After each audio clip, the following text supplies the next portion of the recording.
Gottfried is a British philosopher of ordinary language. His work is related on language. His birth is 1911 and his death 1960. Now we will start his works and his main ideas. What he do in his lifetime and why he is important for us to read in literature. Let's start. Firstly, I tell you he especially work on language with this. उन्होंने जो specially उनका works था वो language के ऊपर था, but उसके साथ साथ उन्होंने उनके जो कई नोटेबल आइडियाज हैं यानी कि कई इंपॉर्टेंट पॉइंट ऑफ व्यू हैं जिनके ऊपर उन्होंने काम करा है. फर्स्ट है डिस्क्रिप्टिव फैलेसी. डिस्क्रिप्टिव फैलेसी का मीन्स क्या होता है? डिस्क्रिप्टिव फैलेसी का मतलब होता है when we say something but by mistake we say another thing, like I want to say please give me pen and in this place I say please take a pen. तो एक misunderstanding concept हो जाना, उसको बोलते हैं descriptive fallacy. यानी कि जब हम कुछ कहना चाह रहे हैं बट मिसअंडरस्टैंडिंग की वजह से कुछ गड़बड़ हो जाती है. ठीक है. सेकेंड है लिंग्विस्टिक फिनोमोलॉजी. लिंग्विस्टिक फिनोमोलॉजी किससे जुड़ी हुई है?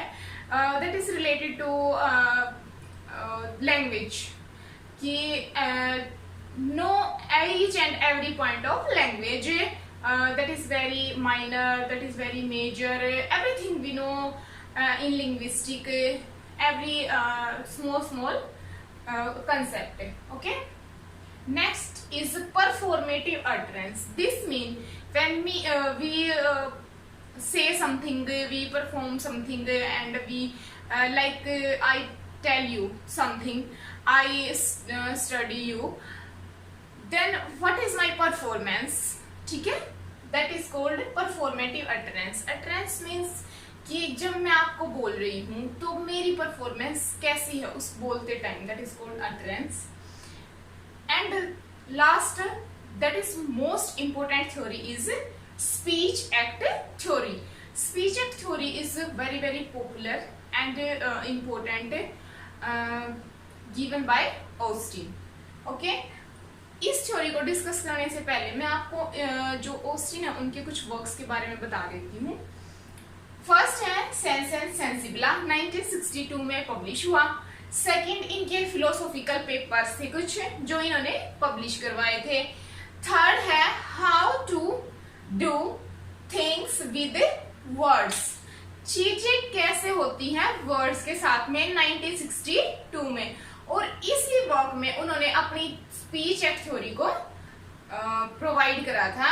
तो चलो जान लेते हैं कि एक्चुअल में ये है क्या. इसमें जो ऑस्टिन है वो बताते हैं ही थिंक्स, वो सोचते हैं कि all utterance is doing something with words and sign. Means कि जो भी हम बोलते हैं उसका कोई ना कोई मीनिंग होता है और वो किसी न किसी एक्शन पे काम कर रही होती. लाइक मैं पढ़ा रही हूं तो मेरा कुछ ना कुछ मीनिंग है आपको बताने का, और सेकेंडली क्या है कि इस मीनिंग के साथ साथ मैं आपको कुछ साइन रिप्रेजेंट कर रही हूं. जैसे मैंने बोला कि पेन, तो आपके मन में उस पेन की एक इमेज आ गई, सबके मन में अपने हिसाब से. ठीक है. एक साइन भी, यानी कि एग्जाम्पल जब हम देते हैं तो ये क्या कहना चाह रहे हैं कि जब हम अटर कर रहे हैं यानी कि स्पीच दे रहे हैं, स्पीक कुछ भी कर रहे हैं, बोल रहे हैं, तो इज डूइंग समथिंग, तो ये कुछ ना कुछ वर्क करती है. ठीक है. विद वर्ड्स, जो मेरे वर्ड्स हैं उनके बारे में मैंने क्या बोला तो उस पर कुछ ना कुछ काम करा इसने. एंड साइन, और साइन जैसे मैंने पेन का एग्जाम्पल दिया. आई होप यहां तक क्लियर है. चलो अब आगे स्टार्ट करते हैं. इसके टाइटल का मीन है language does not describe reality, it is a change it. अब इसका मतलब क्या हुआ? That means language does not show reality, it modify it. अब वो कैसे? जैसे मैंने बोला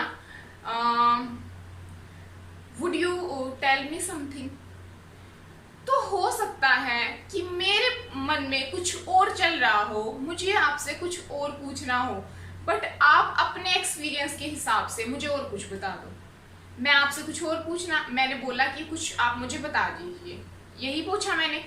बट हो सकता है कि जो मेरी इंटेंशन है, जो मैं पूछना चाह रही हूं, आप उसके बजाय कुछ और ही बता दें। तो क्या ये रियलिटी में सही हुआ? नहीं हुआ ना।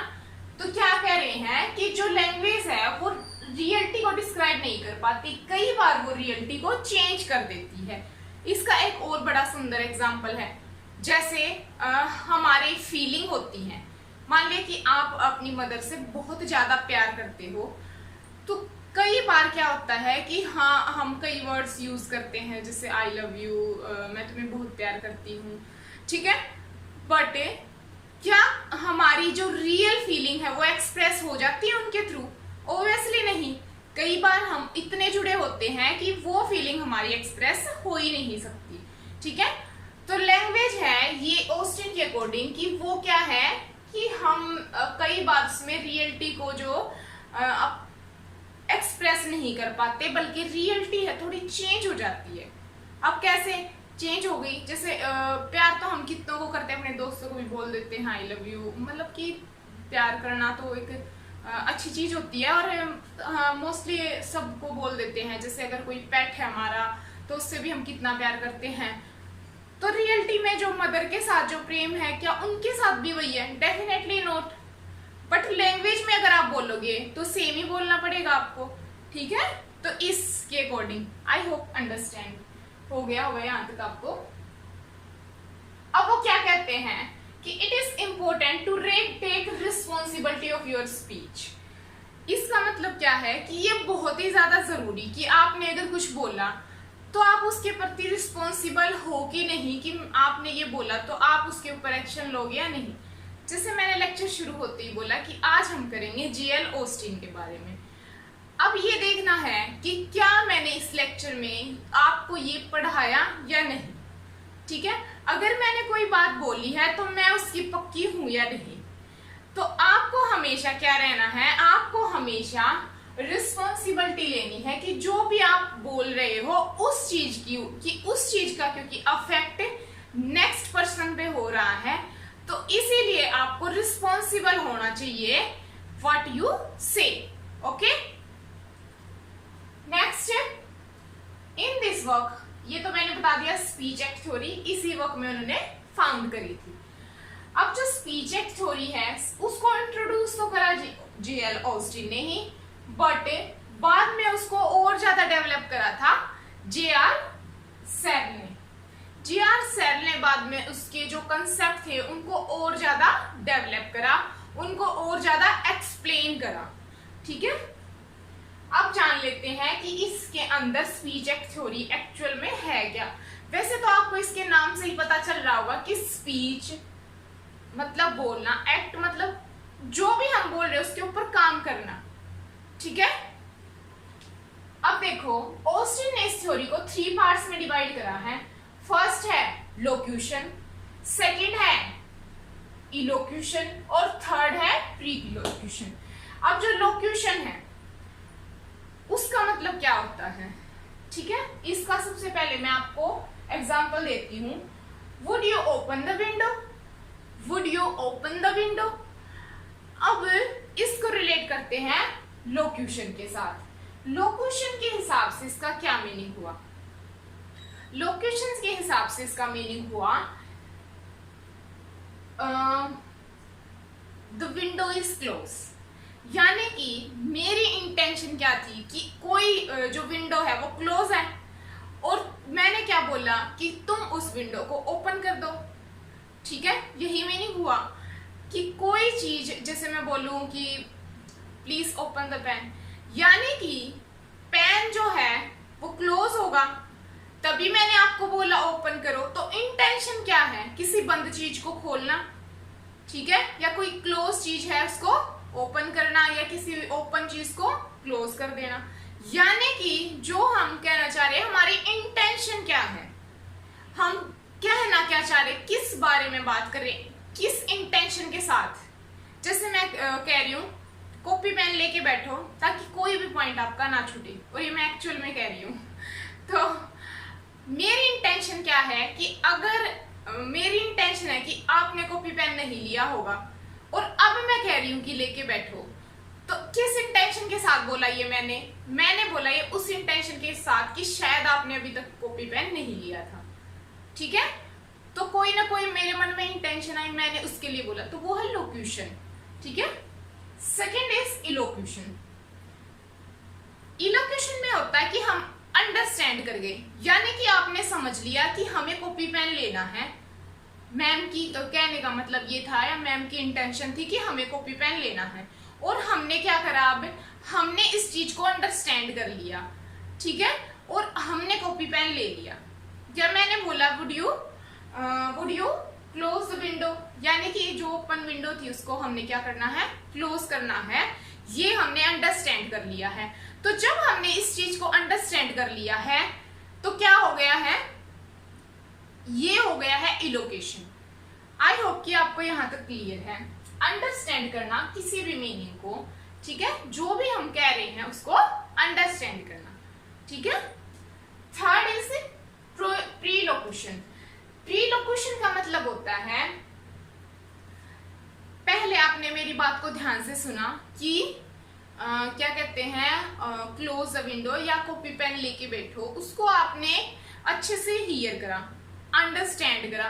फिर आपने देखा कि जो बोला गया है हमें कि कॉपी पेन लेके बैठो, वो क्यों बोला गया है, किस वे से बोला गया है, अगर वो नहीं करेंगे तो क्या है इसका, अगर ये बोला है तो क्या फायदा है इसका, या क्यों हो रहा है ये, उस इंटेंशन को यानी कि सुनना, हियर करना और समझना।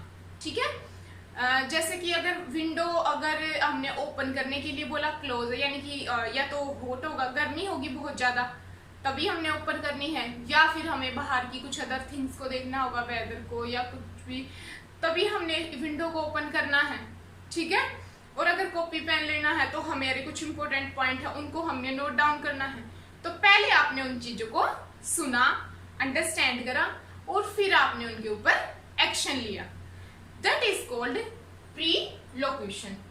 आई होप कि ये तीनों थ्योरी तो आपको बिल्कुल समझ में आ गई होंगी अच्छे से। अब थोड़ा आगे चलते हैं। अब जो ऑस्टिन है वो कहते हैं कि एवरीडे लाइफ में हम कैसे इस थ्योरी को अप्लाई करें। ये तो था कुछ अप लेवल। अब एवरीडे लाइफ में हम कैसे, लोक्यूशन तो ये तो नहीं बोल सकते, तो हम कैसे अप्लाई करते हैं एक्चुअल में। तो सबसे पहले वो बताते हैं ग्रीटिंग। ग्रीटिंग कैसे, जैसे मैंने बोला कॉन्ग्रेचुलेशन, तो जब मैंने कॉन्ग्रेचुलेशन बोला तो आपके मन में ये वर्ड आ गया कि कॉन्ग्रेचुलेशन तभी बोला जाता है जब किसी को कोई सक्सेस मिली हो या किसी के साथ कुछ अच्छा हुआ हो, यानी कि कोई किसी चीज को उसने अचीव करा हो, तभी हम उसको कॉन्ग्रेचुलेशन बोलेंगे। तो ग्रीटिंग यानी कि एवरीडे लाइफ में जब भी हम किसी को कोई अच्छी मतलब आगे से कुछ अच्छे बोलते हैं, जैसे कॉन्ग्रेचुलेशन, हैप्पी बर्थडे, तो ये सारी चीजें किसमें आती हैं, ग्रीटिंग में। ठीक है, सेकेंड इज अपोलाइजिंग। जैसे मैंने बोला सॉरी, तो यानी कि सॉरी का वर्ड आते ही आप समझ गए कि यहाँ पे जो फीलिंग है वो कैसी है, अपोलाइज वाली, यानी कि माफी वाली है, फॉरगिव मी, मुझे माफ कर दो। ठीक है, कई बार होता है ना, हम कितने बार बोलते हैं एवरीडे लाइफ में, तो इट मीन्स कि वहां पर आप समझ गए कि कुछ ना कुछ गड़बड़ हुई है, कुछ ना कुछ गलती, मिसअंडरस्टैंडिंग हुई है, जिनकी वजह से शॉर्ट आउट करने के लिए हमने अपोलाइज एक वर्ड सॉरी है उसका यूज करा। ठीक है, थर्ड इज रिक्वेस्टिंग। मैं आपको बोलूं please give me water, please give me glass of water. ठीक है, तो मैंने आपसे रिक्वेस्ट करी। अब क्या मैंने इस वर्ड में बोला कि I request to you please give me a glass of water, नहीं बोलने की जरूरत, बस मैंने इतना बोला please give me a glass of water, और आप समझ गए कि ये रिक्वेस्ट है।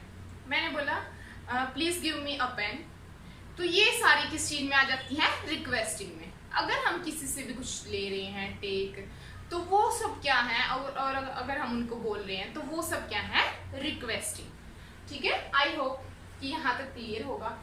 Next is complaining. जैसे हम कंप्लेन करते हैं, जैसे कैसे, मैं कह रही हूँ you did not hear me, okay, तो दिस इज कंप्लेन, कि मैं तुम्हें कह रही हूँ कि तुम ध्यान से नहीं सुन रहे हो, तो ये कंप्लेन करना। और भी कई एग्जाम्पल हम ले सकते हैं, जैसे कि you do not do your work in time, okay, do it now, कि तुमने अपना काम सही से नहीं करा है टाइम पे, तो अभी आप इसको करो। तो ये सारी कंप्लेन, और भी कंप्लेन के बारे में तो एग्जाम्पल भरे पड़े होंगे आपके पास, ठीक है, वैसे मैंने देने की जरूरत नहीं है। अब ये तो था एवरीडे लाइफ में हम कैसे परफॉर्म कर पा रहे हैं इस थ्योरी को। अब आगे देखो, टू मेन स्पीच एक्ट हैं, दो मेन स्पीच एक्ट हैं कि जिनके ऊपर हम काम करते हैं। First is performative. Performative, performative कब होता है? परफॉर्मेटिव जब होता है जब हम किसी बात को बोलते हैं और उसके ऊपर एक्शन लेते हैं, यानी कि अपनी परफॉर्मेंस देते हैं किसी चीज के ऊपर, that is called performative, okay, understand. Second is कॉन्स्टेंटिव।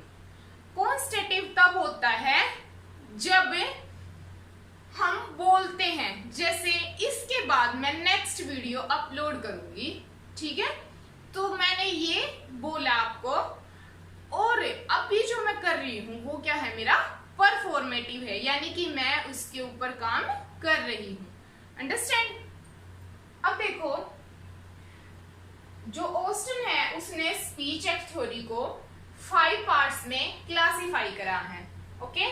First is representative, represent करना, किसी भी चीज को रिप्रेजेंट करना। मान लिया मैं ये मार्कर लेती हूं, ये मैंने आपको शो करा, रिप्रेजेंट करा, this is a marker, okay, तो ये क्या हो गई, रिप्रेजेंटेशन हो गई मेरी। सेकंड है ओमिसिव। कॉमिसिव का मतलब होता है कि फ्यूचर में हम इससे क्या करने वाले हैं, या मैं बोलूंगी कि कल जो मैं लेक्चर दूंगी ना वो मैं इसी मार्कर से लिखूंगी। तो मैंने क्या करा, सॉरी भाई, तो मैंने क्या करा, इसी मार्कर को पॉइंट ऑफ व्यू बनाया कि इसी मार्कर से मैं कल लिखूंगी, तो मैंने फ्यूचर कमेंटमेंट दे दी, जो कि क्या करेगी, वो फ्यूचर कमेंटमेंट हमारे एक्शन पे काम करेगी in future, okay, that is called commissive. Third is directiveness. Directive यानी कि मैंने डायरेक्टली आपको बोल दिया कि जैसे मैंने ये मार्कर भी नहीं दिखा, डायरेक्टली मैंने बोल दिया आपको कि मेरे पास एक मार्कर है जिससे मैंने ये सब कुछ लिखा है, तो वो डायरेक्ट थिंग हो गई, ठीक है। रिप्रेजेंटेशन में हमने उसको शो करा, बट डायरेक्टिवनेस में हमने उसको डायरेक्टली बता दिया आपको बिना रिप्रेजेंट करे। कॉमिसिव में हमने उनका फ्यूचर यूज बता दिया। नेक्स्ट देखो, नेक्स्ट है एक्सप्रेसिव। अब मैंने इसमें आपको एक्सप्रेस करा कि एक्चुअल में इसके यूज क्या क्या है, ये कहाँ कहाँ पे काम आता है, ये किस किस चीज से बना हुआ है, इसके अंदर क्या क्या डलता है, कैसा इसका कलर है, इसकी पूरी चीजों को एक्सप्रेस करना, ठीक है, that is called expressive. And fifth last is a declaration. मैंने डिक्लेयर कर दिया कि ये वर्ड का सबसे अच्छा मार्कर है, okay, that is called declaration. तो आई होप कि ये सारी जो थ्योरीज है या पूरा का पूरा जो कंसेप्ट है आपको समझ में आए होंगे। फिर भी अगर कोई दिक्कत है तो कमेंट सेक्शन में जरूर बताइएगा, ठीक है, हम हर जो थ्योरी है आपकी उसको लेंगे। अब देखो, एक बार फिर से पूरा रिवाइज कर लेते हैं। जॉन लोंगशो ऑस्टिन, ये इसका पूरा नाम था, ब्रिटिश फिलोसोफर थे। ऑर्डिनरी यानी कि साधारण लैंग्वेज के ऊपर काम करा है, स्पेशली लैंग्वेज पे ही वर्क करा है, बट उसकी कुछ और थ्योरीज भी हमने डिस्कस करी। उसके 2-3 वर्क्स थे, सेंस सेंसिबला, कुछ फिलोसॉफिकल पेपर्स उन्होंने लिखे। फिर जो थिंग्स की चीजें कैसे होती हैं, वर्ड्स के साथ कैसे होती हैं, उनको उसने बताया, और इसी में उन्होंने स्पीच एक्ट थ्योरी दी। फिर स्पीच एक्ट थ्योरी को J.R. सेरले ने आगे डेवलप करा, और इसमें हमने इसके 3 पार्ट्स के बारे में बताया। स्पीच एक्ट थ्योरी के 3 पार्ट होते हैं, उनके बारे में बताया। फिर हमने बताया कि एवरीडे लाइफ में हम इसको कैसे परफॉर्म कर सकते हैं, वो हमने कुछ 4 वेज देखी इसकी कि किन किन तरीकों से हम एवरीडे लाइफ में इसको कर सकते हैं। फिर 5th इज क्लासिफाई कर रखा है ऑस्टिन ने 5 तरीकों से कि कैसे हम किसी चीज को अलग अलग तरीके से बता सकते हैं, जो कि हमने अच्छे से समझा। आई होप कि आपको ईच एंड एवरी पॉइंट अच्छे से क्लियर हुआ होगा। फिर भी अगर कोई डाउट है तो मैंने पहले भी बोला, कमेंट में बता दीजिएगा। और अगर वीडियो अच्छी लगी है तो एक लाइक, शेयर एंड सब्सक्राइब कर लीजिएगा, ताकि आने वाली वीडियोस के नोटिफिकेशन आपको जल्द पहुंच जाएं सबसे पहले। और उसके साथ साथ खुश रहिए, पढ़ते रहिए, आबाद रहे और स्वच्छ रहें, ताकि अच्छे से पढ़ाई हो। तो इसी के साथ बाय और thank you friends, thank you.